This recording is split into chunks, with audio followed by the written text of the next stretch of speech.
It's 11:11. My phone lights up, and without thinking, I close my eyes and make a wish. It's silly, right? Just a superstition. A little something you do without expecting anyone to actually listen. I used to wish for everyday, normal things. A good grade on a test, getting into a camp that I just applied to, or not hitting traffic on the way to school when I'm already 10 minutes late. But last year, 11:11 became sacred to me.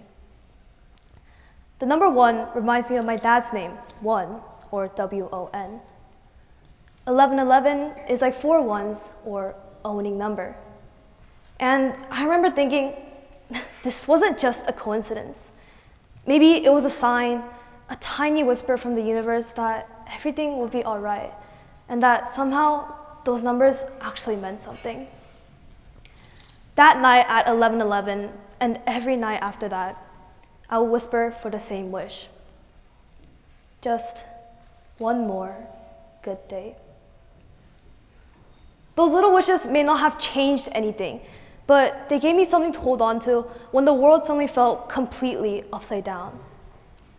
And upside down is the only way I can describe what those days felt like. Like I had suddenly fallen down into a rabbit hole of my own. I don't like Alice in Wonderland. It always felt too chaotic and strange for me, like nonsense for the sake of nonsense. But last year, I finally understood Alice. For my family, the fall down the rabbit hole was not as dramatic as a fall, but rather a stumble of confusion. One night, my dad didn't come home. At first, we figured maybe he was working late or running some extra errands. But as the hours passed by and there was still no sign of him, worry started to creep in. We called his phone, no answer. We texted, still nothing. Then finally, we learned that he'd driven himself to the ER because he wasn't feeling well. He didn't want to worry us, so he went alone.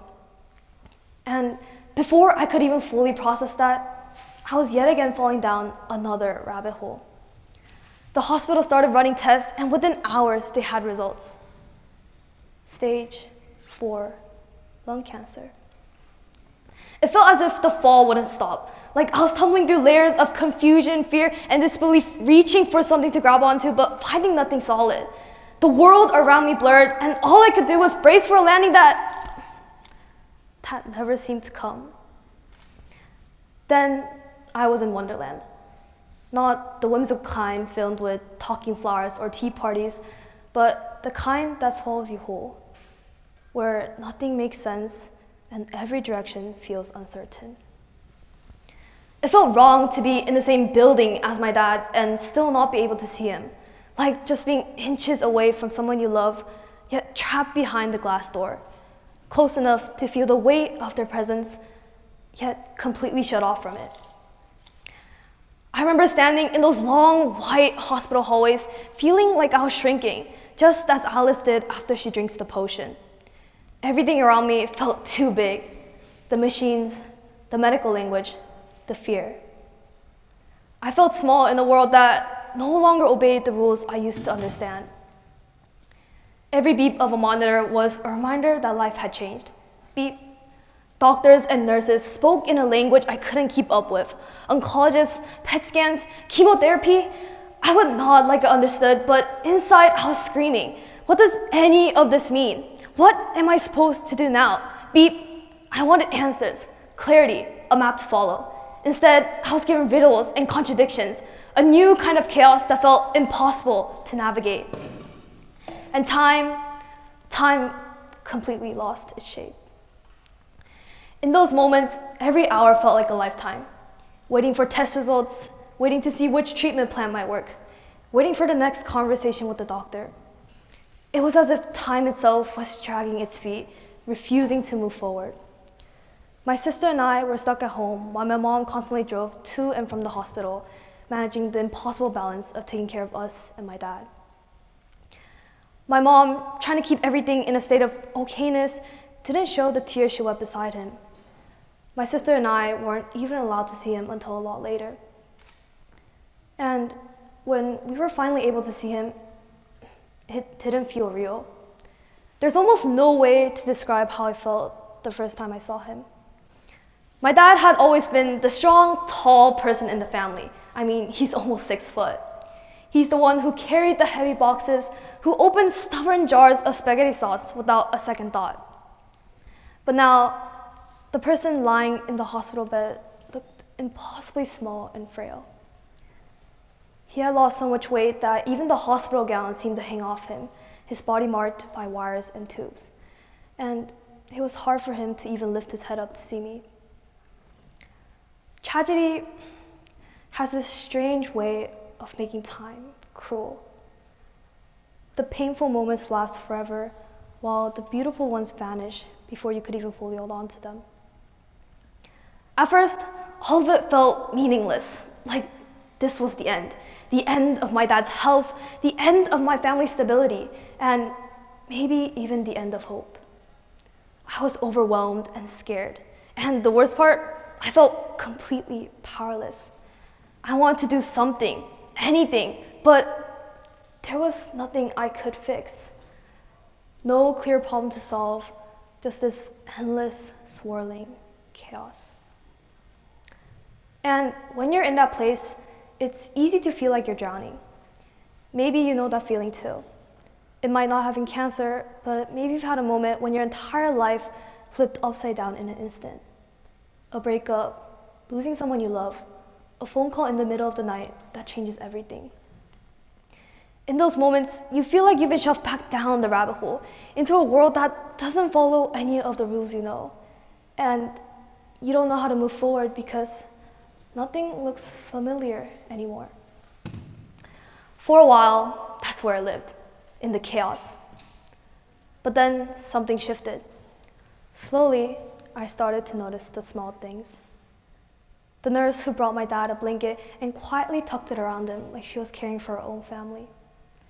The way my mom stood over my dad's bed, just watching over him like a guardian angel, even when her own body was flooded from exhaustion, because she knew it helped him see that we were there to support him, even through the toughest moments. The way the stranger held the door open for me at the hospital when I felt like I was barely holding myself together. These tiny moments didn't cure cancer. They didn't erase the fear or the sadness, but they reminded me that even in the darkest, most confusing places, love still shows up. And then there were the wishes. 11:11. Every time I saw those numbers, I would pause and whisper for the same wish. Just one more good day. Not a cure, not a miracle, just one more good day where we could laugh or sit quietly and watch a show together. That ritual didn't fix anything. It didn't magically make my dad better, but it gave me something to hold on to when the world felt like it was slipping through my fingers. It was small, but it was mine. We all have our own versions of 11:11. Maybe for you, it's blowing out birthday candles or tossing a penny into a fountain. To someone else, these rituals might seem silly or meaningless, but they matter. Because when the big things feel like it's out of our control, these little acts gives us a way to reclaim a tiny piece of power. They're how we create meaning in a world that doesn't always hand it to us. Psychologists have studied what people do after life-breaking events, things like trauma, disaster, and sudden illness. And they find that what really helps isn't always the big hero moments, but rather simple rituals and reframing. Psychologists have a term for that: meaning making, or instinct to find significance even in suffering. Dr. Crystal Park at the University of Connecticut has spent decades studying how people survive loss and trauma. Her research shows that those who reflected on what happened, the ones who leaned into gratitude, hope, and understanding, have better mental health decades later. It's less about how many rituals you do, but whether those rituals feel real, meaningful, and comforting. Viktor Frankl, a Holocaust survivor and psychiatrist, once said, "Those who have a why to live can bear almost any how." My why became those small moments of magic. A laugh, a shared smile, a whispered wish. Eventually, I realized something. Wonderland itself wasn't going to change. The hospital would always feel overwhelming. The fear wouldn't just disappear. The rules won't suddenly make sense. But I could change how I moved through it. I couldn't control the chaos, but I could choose to focus on the small acts of love and wonder that appeared in the middle of it. I could choose to see the magic even when everything around me felt senseless. My dad's story isn't a fairy tale. There was no miracle cure. But there was progress. Slow, stubborn, beautiful progress. But he left me something that I'll carry with me forever. The reminder that meaning doesn't always come ready-made. Sometimes you have to create it yourself, piece by piece, out of small acts of love and gratitude. And we don't get to choose our own rabbit holes, but we do get to choose what we look for inside of them. And here's the thing, you don't need to be dealing with cancer to learn that lesson. Maybe for you, your rabbit hole is heartbreak, or losing your sense of direction in life, or waking up one day to a reality you barely recognize. Chaos looks different for everyone, but the feeling is always the same. Lost, scared, and uncertain about how to move forward. When you find yourself there, start small. Notice the seemingly insignificant things. A laugh, a shared kindness, a ritual that brings you comfort, no matter how silly it seems. Those little things won't fix the chaos, but they will give you something to hold on to, a thread to follow when you're wandering through that dark. And the thread can guide you to your own meaning, your own hope, even when the world around you doesn't make sense. My dad's journey is still a roller coaster. These days, he's getting better. I mean, some days are off and some days are on, but we're seeing progress. Maybe it's the doctors, maybe it's the treatments, and maybe, just maybe, it's a little bit of those 11:11 wishes coming to work. While writing this talk, a small part of me was pretty hesitant about sharing a story so personal. But I hope that my story today could touch the hearts of those going through their own rabbit holes, like the soft warmth of a fireplace on a cold evening. And the truth is, Wonderland never disappears. Chaos will always exist, but even in the midst of it, we can choose to notice the unseen moments, to create meaning, and to hold on to hope. Tonight, when 11:11 appears on my phone, I'll close my eyes and make a wish like I always do. Not for a cure, not for a miracle, but for the courage to keep finding wonder, even in a world that feels like madness. Because even when life feels like Wonderland, we still have a choice. We can choose to focus on the small things.